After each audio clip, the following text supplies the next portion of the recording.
ধুবড়ী জেলায়, গোয়ালপাড়া জেলায় যে অন্যায়ভাবে আমাগরে ভাই আমাদের মানুষে যেভাবে অন্যায়ভাবে উচ্ছেদ অভিযান চালাইতেছে, প্রথমে এই উচ্ছেদ অভিযান রে গরিহনা দিছি।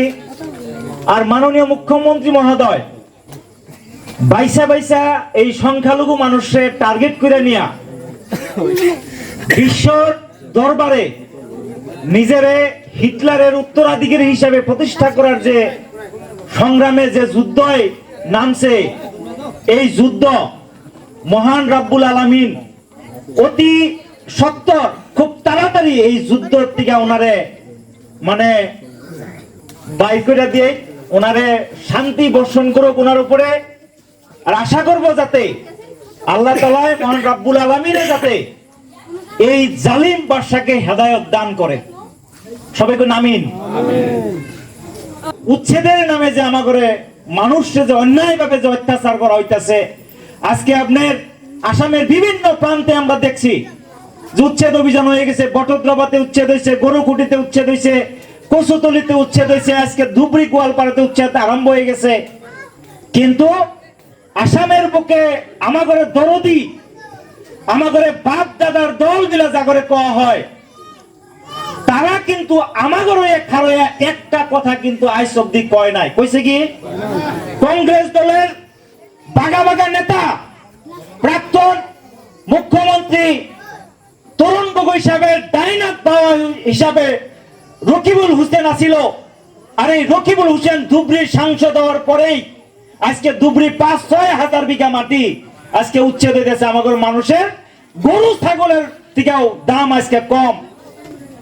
আজকে আমরা যদি গরু ছাগলও মরে আমরা দুঃখ প্রকাশ করি, কিন্তু আমাদের মরার পর একটা রাজনৈতিক দলে মনে করবেন আপনারা, আমাদের মানুষকে হত্যা করার পর একটা রাজনৈতিক দলের সমদল বাইর করে আর বাধা দেয় যে এই ধরনের তোমরা অমানবিক জঘন্য কাম তোমরা চালাইয়ে যাও। দেখছেন যাওয়াকাল সারা আসামে তার সমদল বাইর করে হাইদা আমাদের বিরুদ্ধে বিভিন্ন স্লোগান দিছে। আজকে সংখ্যালঘু হওয়ার জন্যই উচ্ছেদ। আর এই যে আসামের যে উচ্ছেদের ডিজাইন, এই ডিজাইনটা আজকে বিটিসি অঞ্চলে আমদানি করার জন্য প্রমোদ বড়ু সাহেব কুটিল ষড়যন্ত্র লিপ্ত হয়ে গেছে। 2020 সনের জানুয়ারি মাসের 27 তারিখে ভারত সরকারের লগে এনডিএফবি, এফসো আর ইউবিপিও নামের সংগঠনের সাথে যে চুক্তি হয়, এই চুক্তির 7.2 নম্বর অনুচ্ছেদে ওনারা অন্তর্ভুক্ত করে ভিজিআর খাসমাটি, জলাশয় আর নদীর জলাশয় নিয়ে পয়রা থাকা মাটিতে যারা বসবাস করতেছে তাদেরকে উচ্ছেদ করা হবে বলে বিটিআর চুক্তির 7.2 নম্বর অনুচ্ছেদে লেখা নিয়েছে। তখন ওনারা বলছিল যে আমরা এটা কোনো উচ্ছেদ করার জন্য না, নতুন করে যাতে কেউ এনো বেদখল করবার নিয়ে না পারে তার জন্য এই কথাটা লিখছি বলে ওনারা কইতো। কিন্তু সময়ের গতি যখনই প্রমোদ বড়ু সাহেব 12টা সিট পাওয়ার পরেও একমাত্র মাননীয় মুখ্যমন্ত্রী সাহেবের পায়ের দইরা এই বিটিসিতে বিজেপির সমর্থনে যে সরকার বানাইছে, এই সরকার বানানোর পরেই এই প্রমোদ বড়ু সাহেব একটা ভয়ঙ্কর সিদ্ধান্ত নিয়ে আইছে। এই সিদ্ধান্তটা কি? 2023 সনের জুন মাসের 12 তারিখ সন্ধ্যা 6টা বাজায়, একদম সব কথা আপনারা মনে রাখবেন, 2023 সনের জুন মাসের 12 তারিখ সন্ধ্যা 6টা বাজায় আসামের মাননীয় মুখ্যমন্ত্রী হিমন্ত বিশ্ব শর্মার কার্যালয়ে একটা বৈঠক অনুষ্ঠিত হয়। ওই বৈঠকে মন্ত্রী ইউজি ব্রহ্ম, বিটিসি প্রধান প্রমোদ বড়ু, আসামের মাননীয় মুখ্যমন্ত্রী হিমন্ত বিশ্ব শর্মা সাহেব উপস্থিত থাকে আর অনেক অফিসার তারা উপস্থিত থাকে। ওই মিটিং এ 7.2 উপরে একটা প্রস্তাব নেয়। ওইখানে লেখে necessary measures should be taken to carry out regular eviction drive to make the government encroachment free as per gov norms. এইটার অর্থ হইল যে যাবতীয় ব্যবস্থা নিশ্চয় গ্রহণ করা হবে যারা এই সরকারি মাটিতে বসবাস করতেছে তা করে উচ্ছেদ করে সরকারি মাটি খালি করার জন্য। 2023 সনের জুন মাসের 12 তারিখ সন্ধ্যা 6টা বাজায় এই প্রস্তাব প্রমোদ বড়ুয়া সাহেবের সরকারে, প্রমোদ বড়ুয়া সাহেব নিজে উপস্থিত থাকা মিটিং, ইউজি ব্রহ্ম সাহেব নিজে উপস্থিত থাকা মিটিং, মাননীয় মুখ্যমন্ত্রী মহাশয় এখানে উপস্থিত থাকা মিটিং।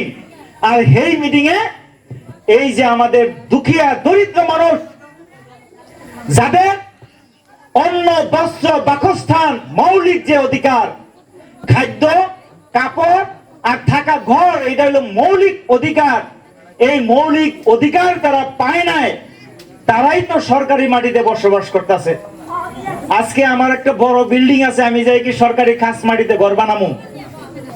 আজকে একজন মানুষ যার ঘর নদীয়ে ভাঙ্গা দিছে, যার কোনো থাকার জায়গা নাই, ওই ধরনের একজন দুঃখিয়া দরিদ্র মানুষ দিন হাজিরা কইরা রিক্সা চালাইয়া ঠেলা চালাইয়া বা বিভিন্ন ধরনের কাম কাজ কইরা যারা ওই সরকারি মাটিতে ছোট্ট একটা ঝুপড়ি ঘর বানাইয়া ওই জায়গায় নিজের ভবিষ্যৎ নির্মাণের স্বপ্ন দেখতেছে, অনেক কষ্ট তারা করতেছে যে আমার ছেলে মেয়েকে আমি মানুষ বানাবো, যাতে সরকারি মাটিতে থাকা না লাগে, আমার ছেলেও মানুষ হবে, আমার ছেলে আমার মেয়েও মানুষ হবে, তারাও শিক্ষিত হবে, ভালো একটা জমিন কিনবা আমি সেখানে যাব। তার গড্ডা ভাঙ্গা দিয়া ওই ছেলে মেয়ের ভবিষ্যৎ অন্ধকার করে দেওয়ার যে ষড়যন্ত্র, কুটিল ষড়যন্ত্র, এই প্রমোদ বড়ুয়া সাহেব এই যে আসামের যে অন্যায় অত্যাচার, একই ধরনের অন্যায় অত্যাচার এই বিটিসিতে নামায় আনার কুটিল এবং গভীর ষড়যন্ত্র লিপ্ত হয়েছে। শ্রদ্ধা রাজ, যদি প্রমোদ বড়ুয়ার এইবার ইলেকশন না থাকতো, তাহলে মনে হয় আমাদের ইতিমধ্যে কান্দাকাটি আরম্ভ হয়ে যেত, টালি টুপলা বান্ধা আরম্ভ হয়ে যেত। একমাত্র নির্বাচনের জন্য আরেকটা সত্য আপনাদেরকে বলে যাই আমি, ইতিমধ্যে আপনারা জানেন একটা কথা ইউপিএল এর বহুত নেতা বন্ধুরা আবো আপনাদের বগলায় এটা কব, আরে আমার কথাগুলো আপনারা একদম মনে রাখবেন, প্রয়োজনে রেকর্ডিং করে রাখেন। প্রমোদ বড়ুয়া সাহেব সরকারে আসার আগে 2012 সন একটা কেস হয় গুয়াহাটি হাইকোর্টে, পদ্মুত বরা নামের একজন ব্যক্তি কেস করে 78/2012।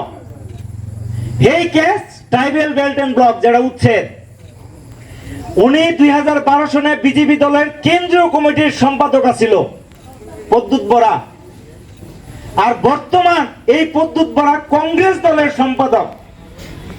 নলবাড়িতে বাড়ি, উনি যে কেস করছে, এই কেস করার পরে সুদীর্ঘ 8 বছর হাগ্রামা মহিলা রিসার বিটিসি চালাইছে। 2012 সনে কেস করছে, 2012 থেকে হিসাব করলে হাগ্রামা মহিলা রিসার 20 পর্যন্ত, অর্থাৎ 8 বছর কেস ওই চলার অবস্থায় হাগ্রামা স্যার বিটিসিতে সরকার চালাইছে। কোন উচ্ছেদের জানানি দিছিল কি আমরা করে? কেউ তো দেয় নাই। প্রমোদ বড়ুয়া জেন শাসনে আইলো 2020 সনে থেকে ওনার পরিকল্পনা যে কিভাবে উচ্ছেদ করা যায়। আইআইএ 2023 সনের আগস্ট মাসে হাসরাও বাড়িতে উচ্ছেদের জানানি দিল, এনকে দরঙ্গাতে উচ্ছেদের জানানি দিল, এই আমাদের দংশিয়াপাড়াতে উচ্ছেদের জানানি দিল, আর বিটিসির বিভিন্ন প্রান্তে উচ্ছেদের জানানি প্রদান করলো। করার পর ওই হাসরাও বাড়ি থেকেও মানুষে হাইকোর্টে গেল, তাদের কাছে ওই বেল ব্লক হওয়ার আগে থেকেই তারা ওই জায়গায় থাকার ডকুমেন্ট আছে। রাজবংশী রাজা ছিল, তাদের আন্ডারে ওই জায়গায় তারা খাজনা দিত, এই কাগজপত্র তারা নিয়ে গুয়াহাটি উচ্চ ন্যায়ালয়ে কেস করবার নিয়ে গেল। আর গুয়াহাটি উচ্চ ন্যায়ালয়ে কি করলো, একটা হিয়ারিং এর ব্যবস্থা করে দিল চিরাং এর ডিসি অফিসে। আর এই হিয়ারিং দেওয়ার সময়ে 1 নম্বর যে সিগনেটরি কেস করা ফজল হক সাহেব, উনি হার্ট অ্যাটাক করে মারা গেল। একমাত্র উচ্ছেদের জানানি দেওয়ার জন্যই উনি অনেক চিন্তা ভাবনা করতো, বারে বারে খালি ফোন করতো, কি কাগজ লাগবো, কি করা লাগবো। আমরা অনেক সাহস দিছি, কিন্তু উনি কিন্তু নিজের প্রাণ ত্যাগ মানে করলো আর কি, উনি হার্ট ফেল হয়ে উনি মারা গেল। যাই হোক, গুয়াহাটি হাইকোর্টে প্রমোদ বড়ুয়া, বিআর ফেরেঙ্গা, রঞ্জিত বসমতারি, ওনাদের নেতৃত্বে একটা এফিডেভিট দেওয়া হইলো। গুয়াহাটি হাইকোর্টে একটা এফিডেভিট দেওয়া হইলো, যে এফিডেভিটের পৃষ্ঠায় পৃষ্ঠায় আপনাদের আমাদের আত্মীয়দেরকে উচ্ছেদ করার ষড়যন্ত্র মানে লুকাই আছে। ওই জায়গায় কইলো যে প্রথম পর্যায়ে 428 বিঘা 2 কাঠা 10 পেসা মাটিতে উচ্ছেদ করা হবো, এই চিরাং জেলাতে দংশিয়াপাড়ার নাম ওই জায়গায় উল্লেখ আছে। তার পরবর্তী সময় 17,407টা পরিয়াল উচ্ছেদ করার প্রপোজাল দিছে, অর্থাৎ খালি জেনারেল অর্থাৎ মাইনরিটি মানুষ ওই জায়গায় ইন্ডিকেট করছে। টোটাল 1,60,000 কোটা ছিল, কিন্তু এই জায়গা থেকে বাকিটি প্রটেক্টেড ক্লাস বা বিভিন্ন, কিন্তু আমরা মাত্র 17,000 কোটা ছিল এটির উচ্ছেদ করে দেবো বলে কয়েছে। আর গুয়াহাটি হাইকোর্টে একদম স্পষ্ট ভাবে কয়েছে। আর ওই যে এফিডেভিট আমার কাছে আছে, আজকে আমি নিয়ে আই নাই, নিশ্চয় আমি পাঠাই দিব হোয়াটসঅ্যাপে, আপনারা প্রিন্ট আউট করে দেখে নেবেন শিক্ষিত বন্ধু যারা আছে। তো ওই জায়গায় কইছে মডেল কোড অফ কন্ডাক্ট বা ইলেকশন চলা অবস্থায় আমরা উচ্ছেদ করবার নিয়ে পারি নাই, ইলেকশন যাওয়ার পরেই উচ্ছেদ অভিযান আরম্ভ হবো বিলা ওই এফিডেভিটের মধ্যে উল্লেখ করছে। ভয়ঙ্কর ষড়যন্ত্র। যদি আমরা সচেতন না হই, আজকে দেখেন শ্রদ্ধারাই আসামের বিভিন্ন জায়গায় যে উচ্ছেদ হইতেছে, কোন লিডার, আমি আগেও এই কথা কইছি, কোন লিডার কিন্তু খারিয়ে কবার নিকে পারে নাই যে উচ্ছেদ বন্ধ করো। আর এই অভিযান যদি বিটিসিতে আহে তাহলে কি হবো? কিন্তু আমরা সৌভাগ্যবান যে আমরা বিটিসির বাসিন্দা, আর এই বিটিসিতে একজন আমাদের জনদরদী লিডার আমাদের সাথে আছে, আছে না? আজকে যে উচ্ছেদের জানানি দিছে প্রমোদ বড় সাহেব, লগে লগে হাগ্রামা মহিলারি স্যার এই বিজেপি সিডব্লিউসি মিটিং কইরা একটা সিদ্ধান্ত নিছে উচ্ছেদের বিরোধিতা করার জন্য। আর কি করছে, যে যে জায়গায় উচ্ছেদের জানানি প্রমোদ বড় সাহেব প্রদান করছে এই জায়গায় বিপিএফ দলের নেতা কর্মী লগে নিয়ে ওই জায়গায় উপস্থিত হয়েছে, আর রাইজের একটা আশ্বাস, একটা ভরসা দিছে। কি কইছে স্যারে? কইছে আজই যদি প্রমোদে উচ্ছেদ করে কালিয়ে মই ঘর বানাই দিন, কইছিল না? তো এই কথা কওয়ার পর চিরাং ডিসি অফিসে যে বুলডোজার খাড়া করাইছিল, পুলিশ বাহিনী আইনে খাড়া করাইছিল, বিভিন্ন যুদ্ধ হদ্রিক একটা পরিবেশ সৃষ্টি করছিল, এই পরিবেশের পরেও এরা কিন্তু পিছিয়ে হয়ে যাওয়ার জন্য বাধ্য হয়েছে, হয়েছিল না? একমাত্র হাগ্রামা মহিলারি স্যারের এই প্রতিবাদের জন্য হাগ্রামা মহিলারি স্যার এই বিটিসির সর্বসাধারণ রাজ্যের সাথে আছে, তার জন্যই কিন্তু প্রমোদ বড় সাহেব উচ্ছেদ করার জন্য ভয় খাইছে। যদি আমি উচ্ছেদ করি রাজনৈতিক ভাবে আমি টালি টুপলা জিন্দিগির নামে বান্ধন লাগবো, ওদিকে আমি এই উচ্ছেদ করা যাব না। বিভিন্ন রাজনৈতিক কারণে আজকে উচ্ছেদ হয় না। যদি সেকেন্ড টাইম যদি উনি চান্স নেয় তাহলে কইন হাগ্রামা স্যার যদি সরকারে না থাকে শক্তি বাড়বো না কমবো?